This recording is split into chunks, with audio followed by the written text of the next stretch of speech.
Yes.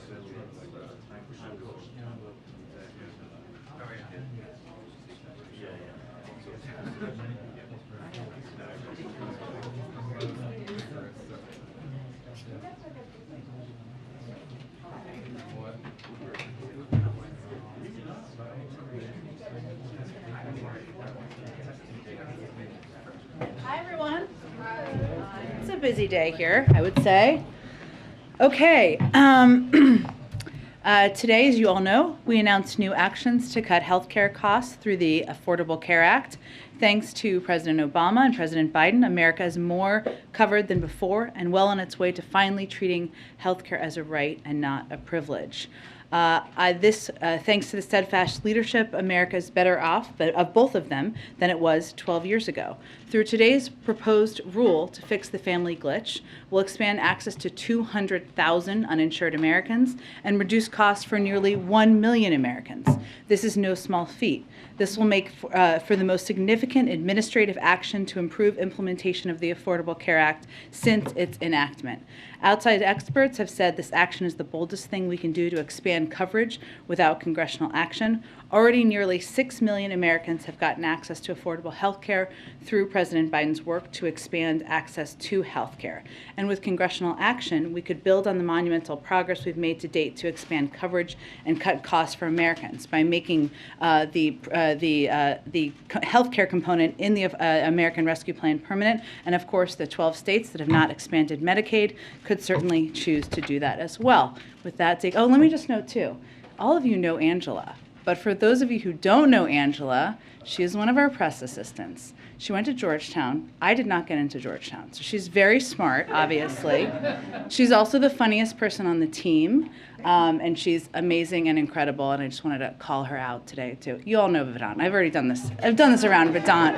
Okay. So cheers for Angela for everything she does. Okay, Zeke, sorry to get you off track there. Go ahead. Jen, administration officials said that tomorrow the president's going to extend the student pause on student loan repayment for another 3 months through August. That would put it at least starting a couple months before the midterm elections. Is the president willing to sort of end that pause and have borrowers begin to make payments that close to a midterm election? Well, to not get too ahead to where you are at this point in time, it expires in May. Obviously, we'll have a formal announcement to make before that timeline. I don't have anything to preview at this point in time. Obviously, we look at and assess what the needs are for the people who are impacted by the payment of student loans as we make these assessments. I would note that no one has been required to pay a single dime of federal student loans since the president took office. And of course, the Department of Education will continue to communicate directly with borrowers about federal student loan repayment and servicers as we make this final decision. On a different topic, we've heard a lot from the administration about the lack of international COVID relief funding for vaccinations. Does the president believe that without this money, he can meet his pledges to the world with global vaccine sharing? And does he have to recalibrate that Congress seems unwilling to provide the necessary funding to get there?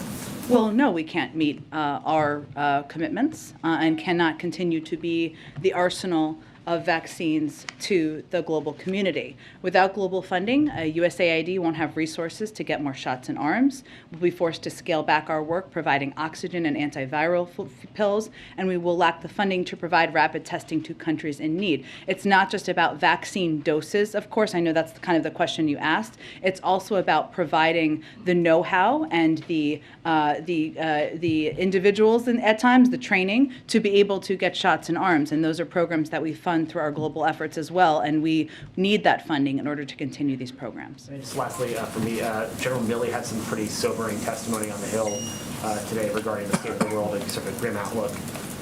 Saying the potential for significant international conflict is increasing, not decreasing. Is that an assessment the president shares? And is that sort of the assessment of the U.S. government that sort of the state of the world right now is darker than it was when the president took office? Well, certainly the General Milley speaks for the assessment of the U.S. military, and I think that's what he was testifying on, and he speaks on behalf of the administration. Go ahead. General Milley also said that he thinks the war in Ukraine will be measured in years, that this will be a long, protracted conflict. Can you clarify, do you mean that the ground war will be lasting years? And is the U.S. committed to aiding Ukraine for as long as this drags on? Well, we're certainly committed to continuing our historic support of Ukraine, whether that is military assistance, humanitarian assistance, economic assistance.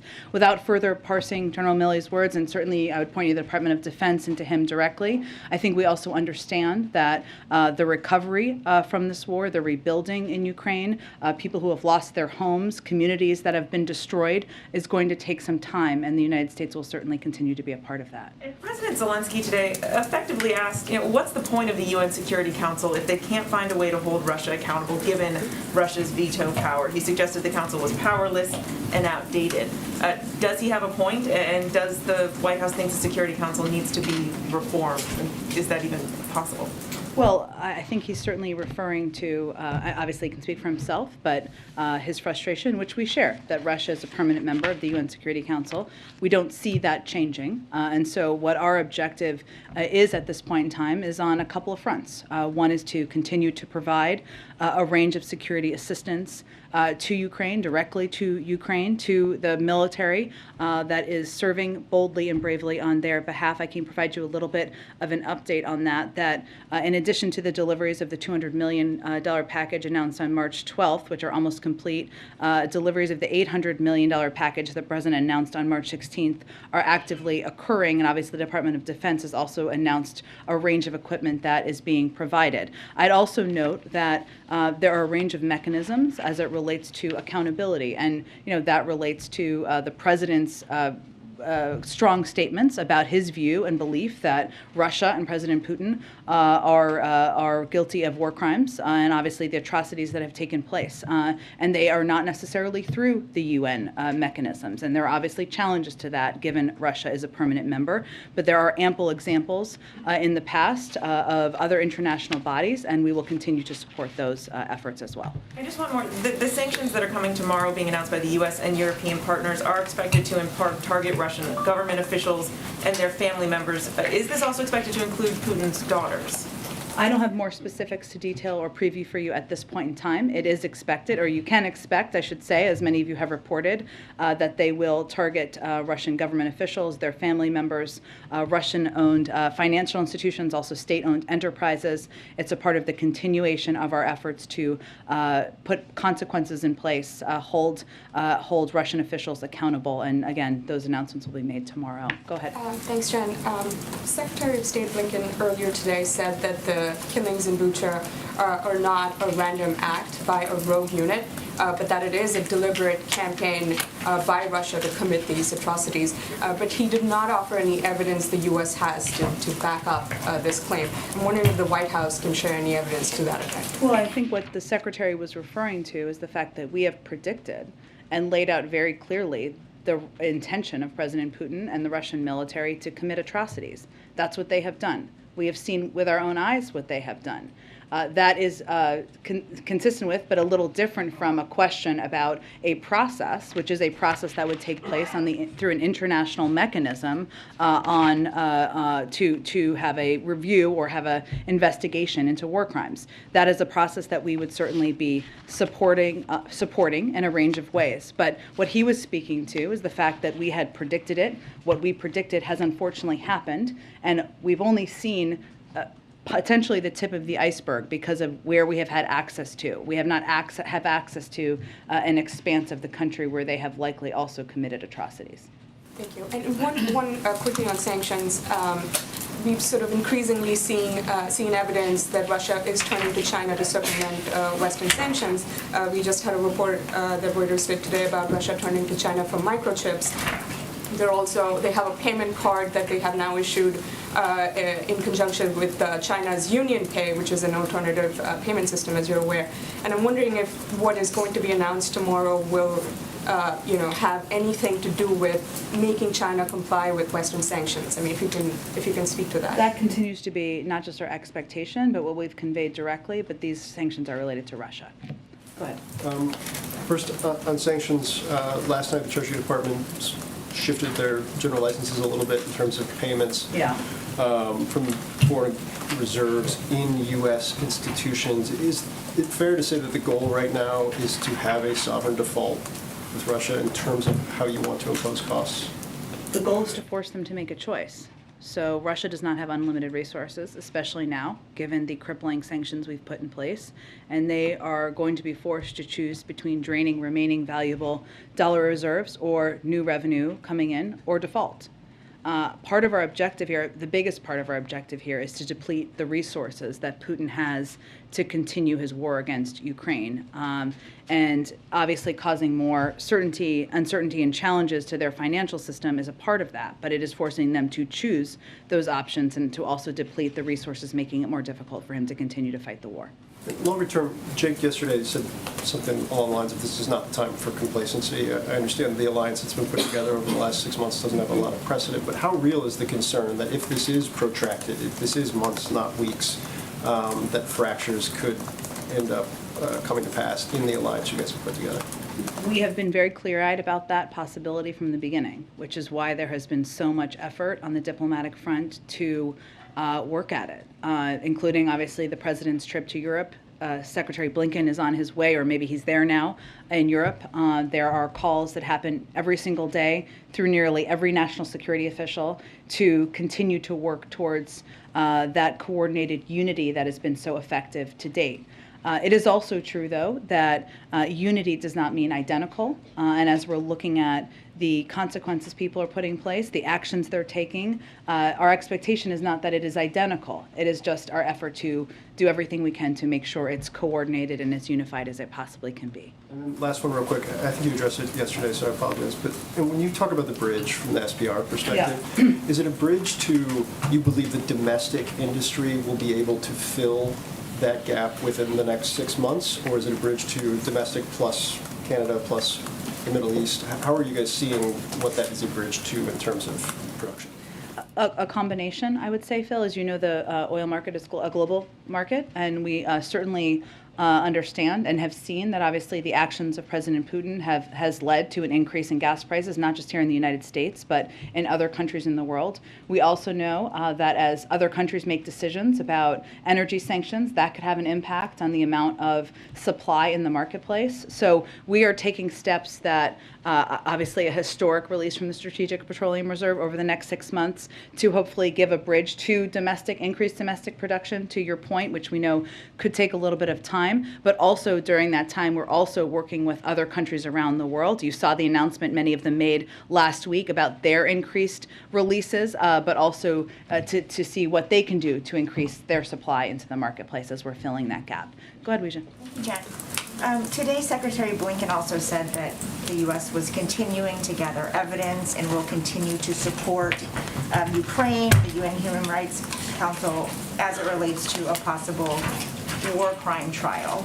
I know yesterday Jake said the U.S. was looking at a variety of mechanisms, but since the U.S. is not party to the ICC, other than a supportive role, what can it do to facilitate a trial?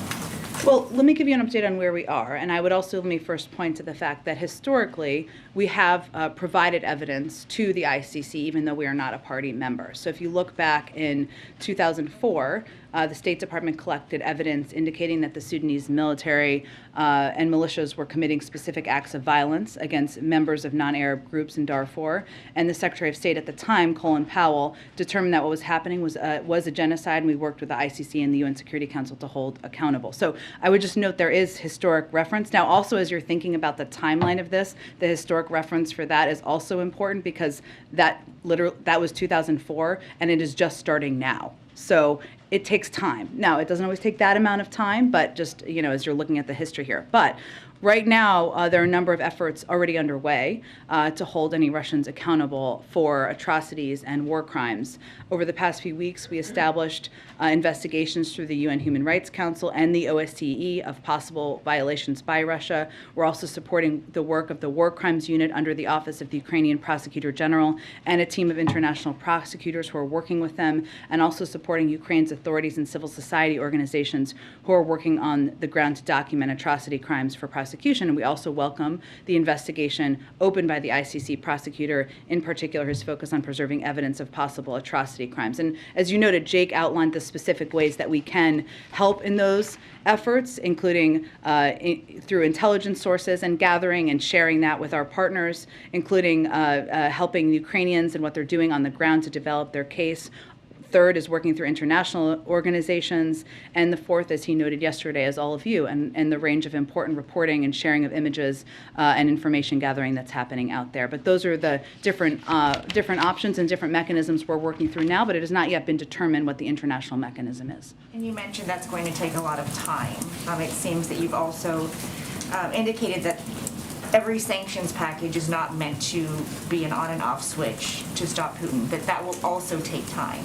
Is there anything that can be done to stop Putin now, in the immediate? I would say first on sanctions, we have a couple of objectives. One of them is to put consequences in place, put a marker down and make very clear it's absolutely unacceptable, horrific, and there should be consequences. The second is to make it more difficult to fund the ongoing war, and that is a very important component. And the question Phil asked earlier about the bond payments and the bond payment that is due is an example of that, and the mechanisms we have through our economic resources to do exactly that. And the third is to make clear and make it evident to President Putin and Russian leadership and the world that he is a pariah and now is and will be held accountable and treated in that way on the global stage. But what we feel is the most effective thing we can do now, in addition to that, is to continue to provide military assistance, security assistance, equipment on the ground. I would note again, the Department of Defense announced a series of additional military pieces of equipment that they had not previously delivered, that they were delivering to the ground. And we are focusing that effort on ensuring it is equipment that the Ukrainians are trained on and that they have already been using effectively in this war to fight the Russians. Go ahead. And just to follow up on Weecha's question, you guys are adding more sanctions, saying that the sanctions are going to take time to have an impact. How much time do you guys think that these innocent Ukrainians have? Well, I think what's important to note here is sanctions are just one component of the tools that we have at our disposal. What we are doing, and we're already seeing effectively happen, is the financial system in Russia is near the brink of collapse. I mean, they're projecting 15% inflation, a contraction of 15% in their economy. Private sector businesses are pulling out of the country. It is more and more difficult for President Putin to fund this war every single day.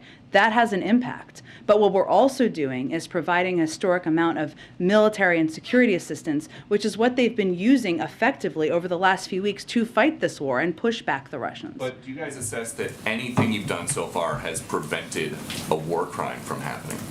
Well, Peter, I would say that everything we're doing to date is to support the Ukrainians in this war and in this effort. And that is something the president's proud of, we are proud of, including rallying and leading the global community in standing up against Russia. Okay, on another topic, a lot of stories about Hunter Biden surfacing this week. So to ensure the independence of the investigation, would the president support the appointment of a special counsel? Well, first, the president has never had a conversation with the Department of Justice about any investigations into any member of his family. He said that during the campaign, and he will continue to abide by that. So I'd point you to the Department of Justice for any additional steps they would take. They would make those decisions independently.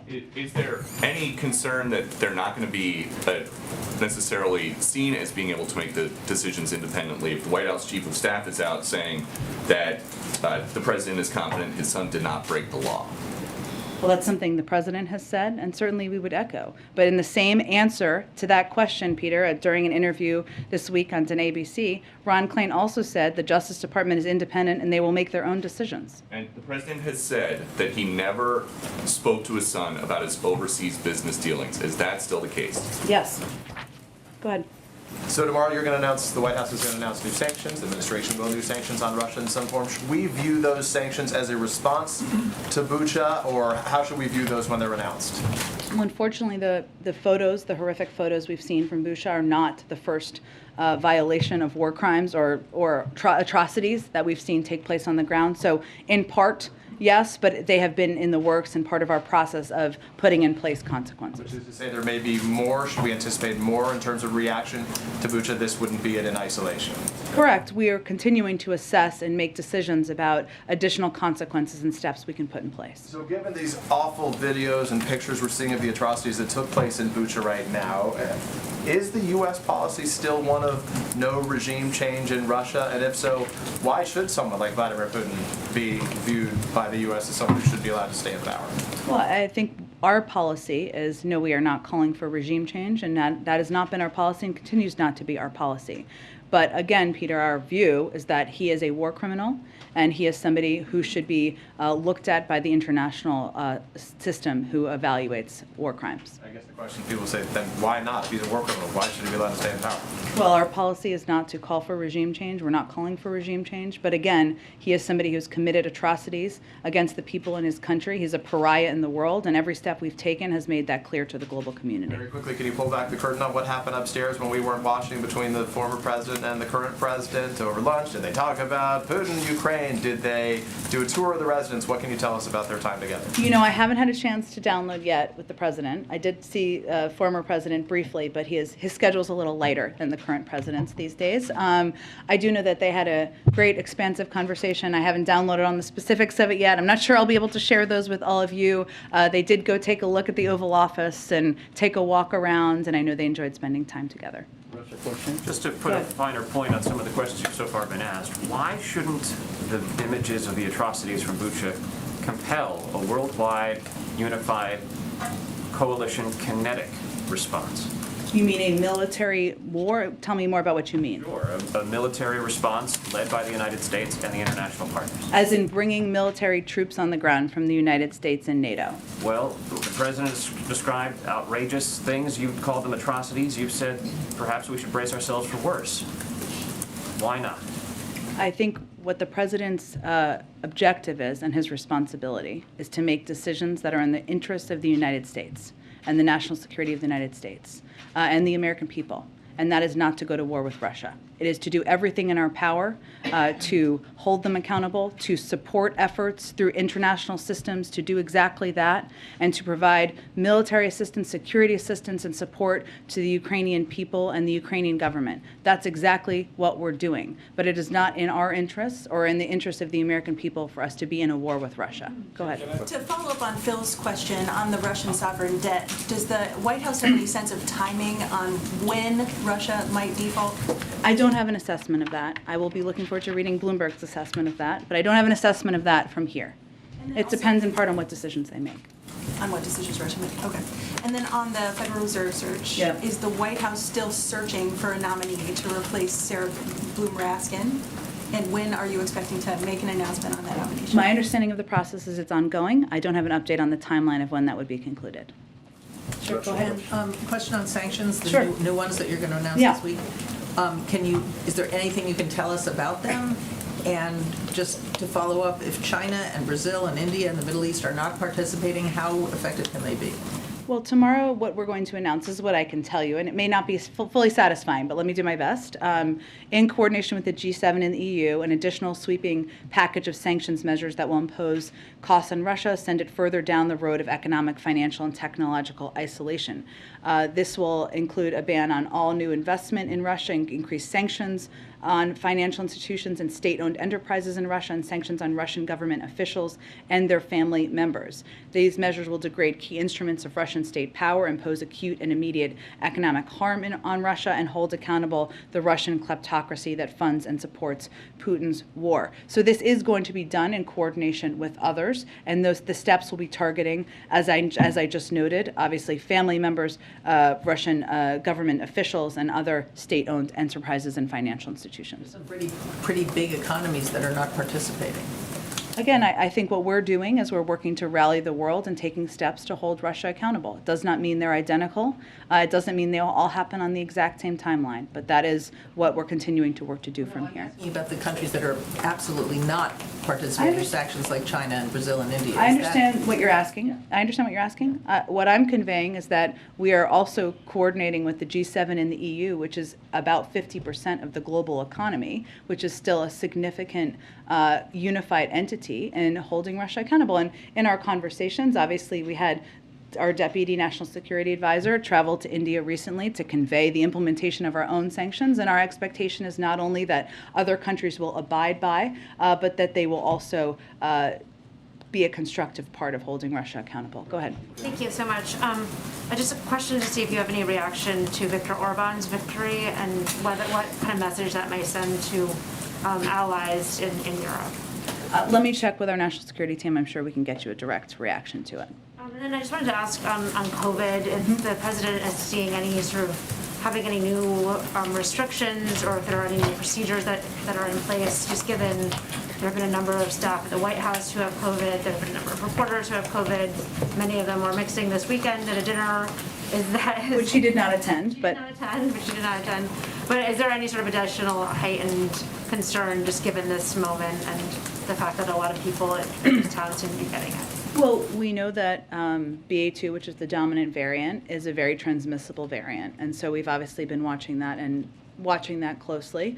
And certainly we knew that, as it has been the case in the broader population, including among the media, but also among staff, that means that there will be people who get COVID, who are fully vaccinated and have been boosted, especially in the White House, and I think with most members of the media as well. So fortunately, what we're seeing is largely mild symptoms. But what we do, the policies we do here, which we have not changed, but they are more stringent than the CDC. So just to reiterate for all of you, our policy is that all Executive Office of the President employees surrounding the President are on a regular testing schedule to screen for COVID on campus. That is a step beyond CDC guidance. If you're going to see the President, you will be tested that day, even if you're not traveling with him, just if you're going to see him for a meeting. The President's doctor will continue to determine if additional testing is needed on any given week in light of various considerations. For example, because of the travel from a couple of weeks ago, he was tested in addition to his regular cadence after he came back.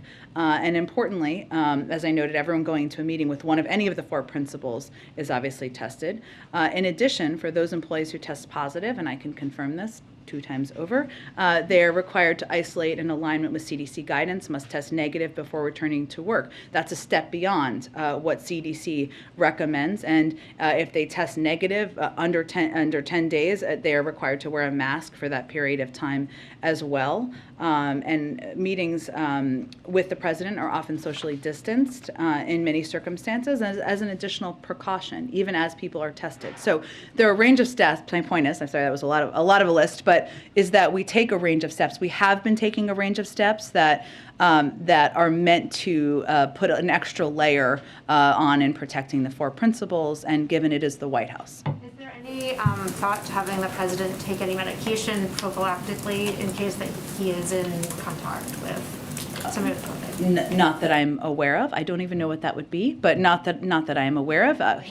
They're on medication. He obviously, he relies on the advice of his doctor, but not that I'm aware of. Go ahead. Yeah, thanks, Jen. Senators Romney and Murkowski yesterday announced their support or plans to vote to confirm Judge Jackson later this week or perhaps next week.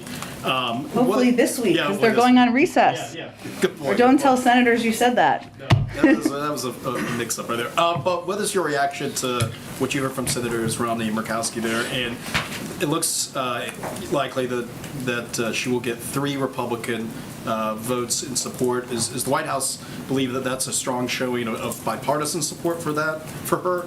Or, the fact that 47 Republicans appear likely to vote against her, are you displeased with the lack of support of Republicans? Well, I would note first that even for a number of senators who decided not to support her, and there's quite a good little video the Daily Show may or may not have done on this, all of them talked about her impeccable credentials, her qualifications, what an incredibly inspiring story she has, and how qualified she is for the job.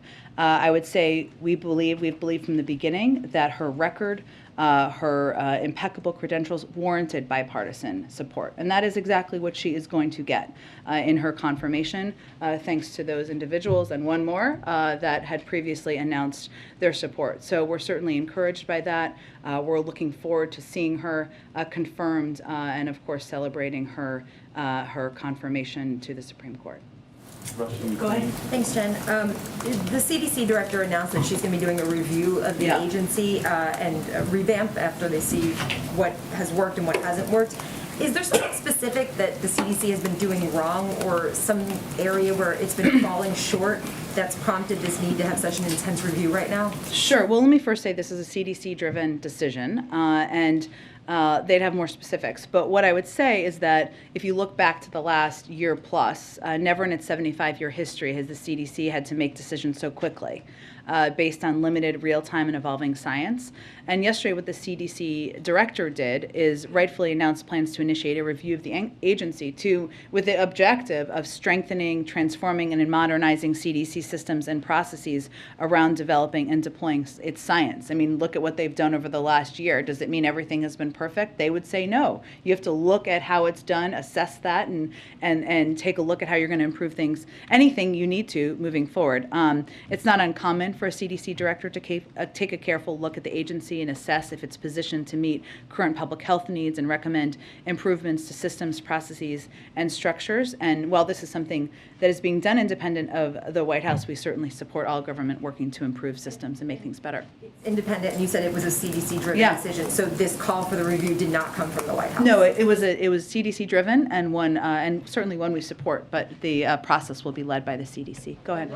Jen, Senate Republicans are calling for an amendment on Title 42 to be attached to the COVID relief funding bill. I just wanted to get the White House reaction to that, but then also what kind of effects are you guys worried about if this funding measure gets delayed or doesn't pass?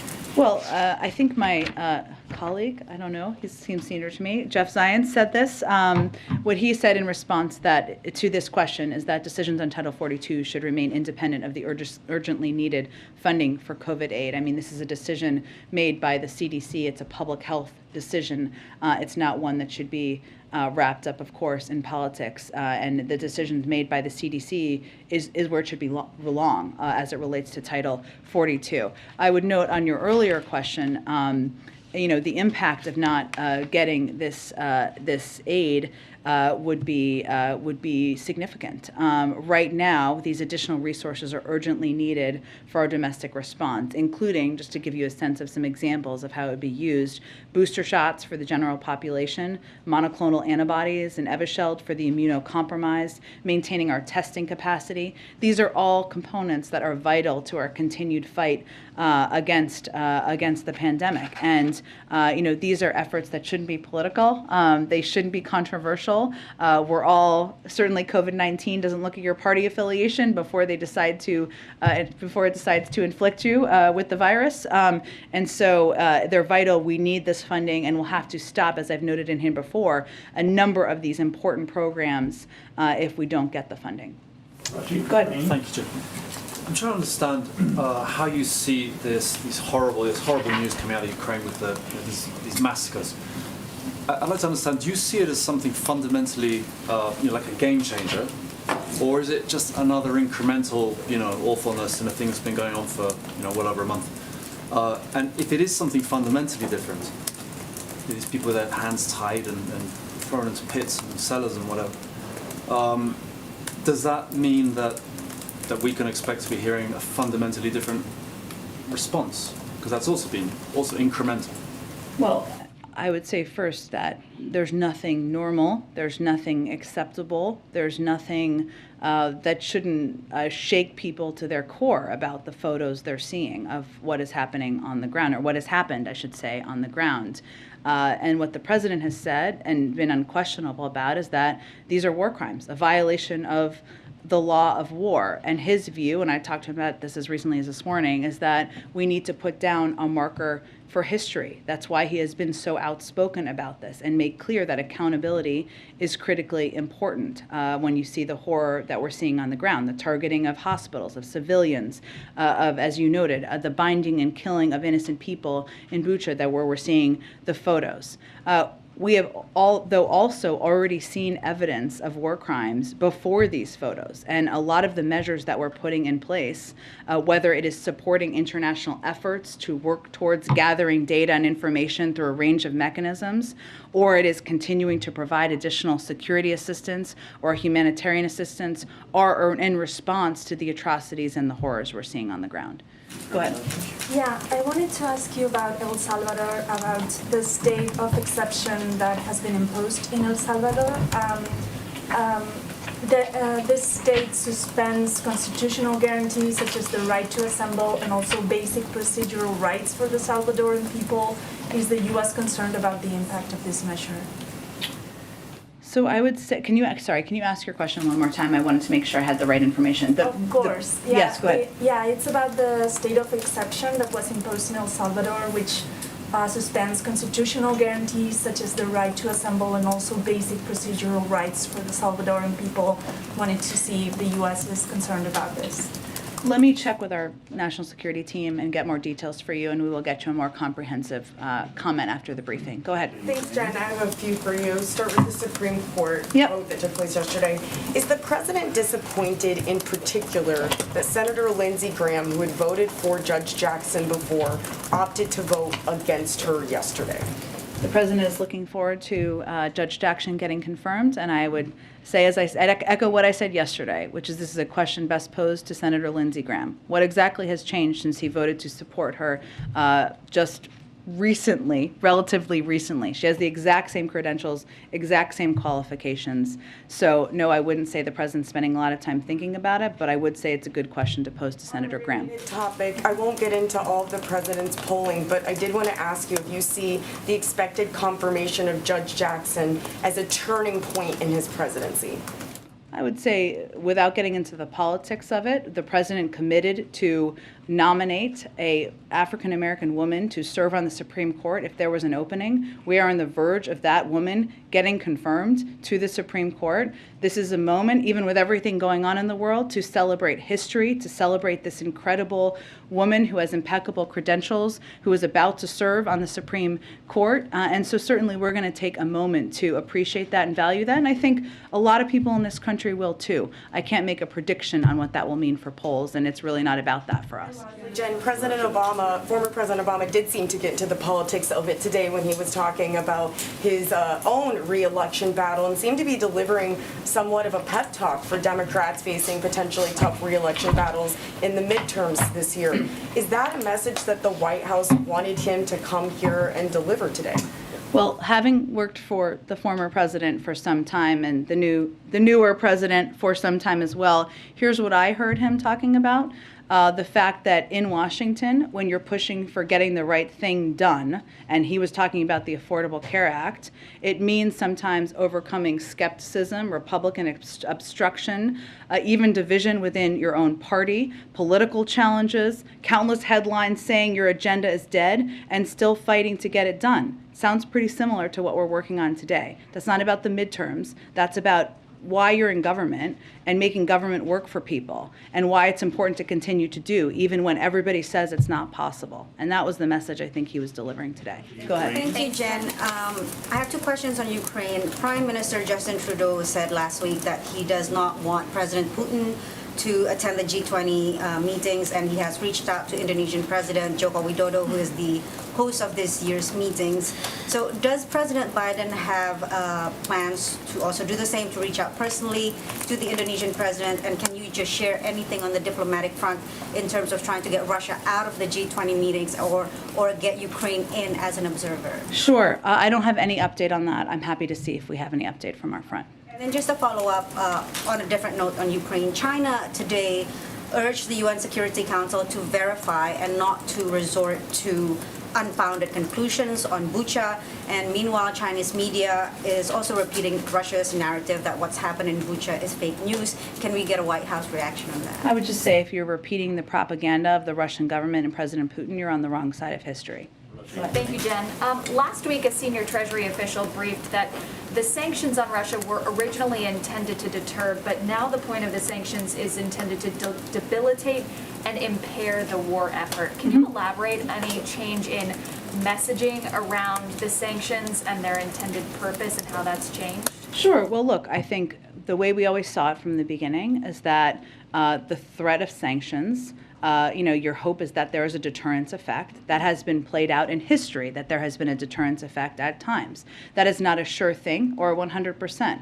But if it reduces or if it makes a leader potentially think about what horrific actions they're going to take, then they're worth that threat of sanctions. Never has it been the case that the putting sanctions in place is effective deterrent. The threat of them has been an effective deterrent. Obviously, the war has commenced, right? And sanctions have always had the purpose of putting in place consequences. So right now, those consequences also include making it very difficult for President Putin to fund the war, which, as you know, includes steps like the step taken by the Department of Treasury yesterday, where they're going to be forced, because they don't have unlimited resources, to make choices about how they're going to spend the resources they have.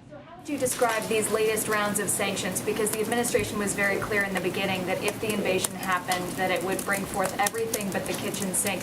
So the sanctions that we're seeing rolled out now, how would you describe them? Are they simply incremental at this point? Well, they've all been building on each other. The Russian economy is on the brink of collapse. The inflation is skyrocketing at 15%. The detraction or the constriction of the economy there is also projecting to decrease by 15%.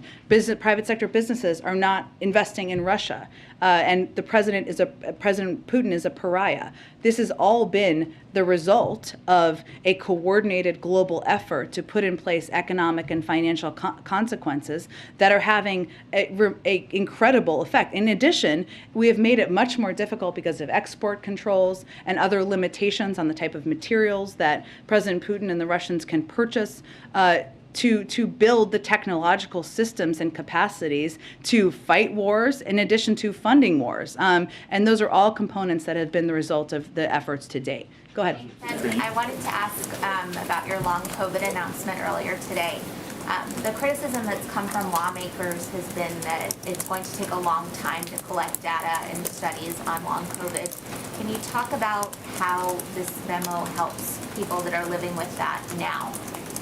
I think this is an effort to acknowledge that this is something that many people in this country are suffering from and dealing with. And unfortunately, science moves at the pace of science, and it is acknowledgement of that and a commitment by the U.S. government to take steps to look at it more closely and see what more we can do to help address it and help people who have been suffering. Go ahead. I also wanted to ask about refugees. I had asked yesterday about the 100,000 number. You were talking about how the administration's response has been geared toward refugees staying in nearby countries.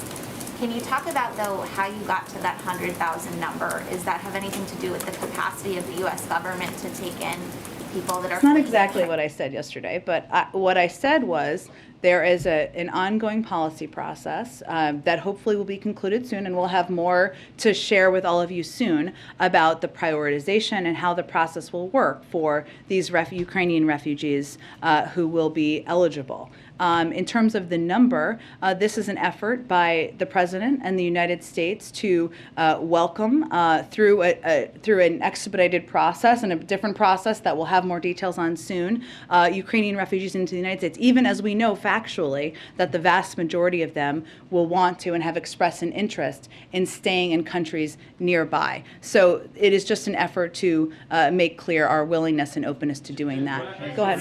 Thanks, Jen. Can you guys give us a sense of how President Biden will mark Judge Jackson's confirmation later this week? I expect we'll have more details in the coming 24 to 48 hours on that, but I don't have anything to preview at this point in time. There's momentum in the European Union to ban all natural gas coming from Europe. They're not taking that step, but there's momentum. The European Commission is changing regulations to accelerate approvals for their natural gas infrastructure. In the announcement in Brussels, the U.S. said they're going to keep the regulatory framework. So how is the U.S. going to continually support enough natural gas should Europe cut off the Russian flow in order to long-term to help our European neighbors? Well, there are steps we've already taken in preparation that we will build on, and we will continue to explore ways to ensure that European countries are not as reliant as they have been on Russia for natural gas and for a range of energy resources. One of the steps we've taken successfully, which we will continue to build on, is to tap into countries in Asia who have excess LNG capacity to provide that to Europe. That is something we've already done to date, and we will continue to explore. We've been working on this for months in anticipation of a potential shortage or potential needs in Europe. How about infrastructure projects in the U.S., though, to help expand them, facilitate them, go forward? Tell me more about what you mean exactly. Well, I mean, Senator Capito. To increase capacity, LNG capacity? Yes.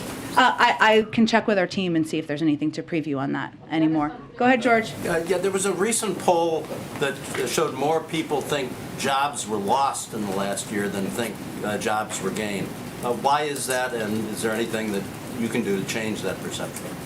Well, I saw that poll, or saw that data. What I can tell you, what we can do from here is share the facts. And I know all of you are working to share facts as well, even as you ask us tough questions and hold us accountable and to account as well. We know the fact is that the president created more jobs last year than any year in American history. That is a very simple fact that I probably cannot say enough from here, and our allies and partners cannot say enough out there in the country, and we will just have to continue to work at it. Why is the belief out there, though? I can't make a clear assessment of that, George. You know, I know that obviously people across the country, we know, and we see this in data and polling, are still feeling the impact of COVID. Their lives are not entirely back to normal. They're seeing some restrictions to their daily living, which is frustrating. Obviously, the impact of the cost of items, whether it's the price of gas, that has a range of factors that have led to it, specifically the invasion of Ukraine most recently. Those impact how people feel. We see that in consumer confidence. So I can't assess what is in the brain of every American, but I can tell you what the facts are and tell you that we also recognize that there are areas, including bringing down costs, we'll continue to work at it. Ebony, go ahead. Thank you. Two quick questions. One, the president's talking about Congress passing more money for COVID relief, but what's the president's reaction to more cities taking COVID relief money and putting it towards policing in excessive amounts, specifically even like in DeKalb County where $500,000 was spent on aerial drones? I mean, is the president thinking that's a bit of an abuse of funds? Is he okay with that kind of spending? I haven't seen that report. I'd have to look into that specifically more. I mean, there's state and local funding that has gone out through the American Rescue Plan where there is flexibility in there, including to support state and local governments. I don't know if that is what it is being used for, but I'm happy to check into the more specific reports. Yep. My last question. I wanted to ask this a couple of weeks ago, but I wanted to go back to Haiti very quickly to get the president's response.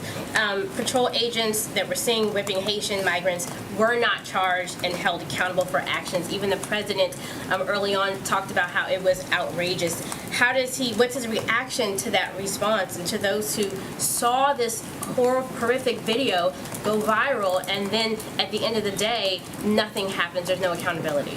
Well, there was an investigation by the Department of Homeland Security, so I'd have you point you to them for any further comment on it. Go ahead. Thank you. 2 weeks ago, the president warned the American people and owners and operators of critical infrastructure that Russian cyber attacks were, quote, coming. And he urged those owners and operators to harden their cyber defenses. Is there any update or intelligence update that you can give to the American people and critical infrastructure operators about this pretty urgent warning that came recently? Well, I don't have any additional intelligence to update you on from here, but the reason we did that at the time is because there are steps we can take from the federal government, but there is also steps that private sector companies can and need to take in order to protect themselves. Those don't typically happen overnight, so we wanted to ensure they understood that these threats are real, that it was urgent that they take these steps, but I don't have anything in addition to predict about next steps or intelligence. Any work that officials have done with these owners and operators that you could talk about? There is ongoing work that our cyber team has been doing from the beginning of the administration, working closely with the private sector. That's been a huge priority for the president, the recognition that it needs to be a partnership. And one of the reasons we go out publicly as we do is because even as and that was actually on the heels of when Ann Neuberger came here, it was on the heels of a briefing she had done with larger institutions to talk about this. We also recognize, though, that cyber attacks can impact smaller institutions, medium-sized institutions, and institutions that need to know that there are easy steps they can take to two-factor authentication, passwords, not clicking on mysterious links that can also help protect themselves. So that's why we went out publicly to spread the message broadly. Thank you so much, everyone.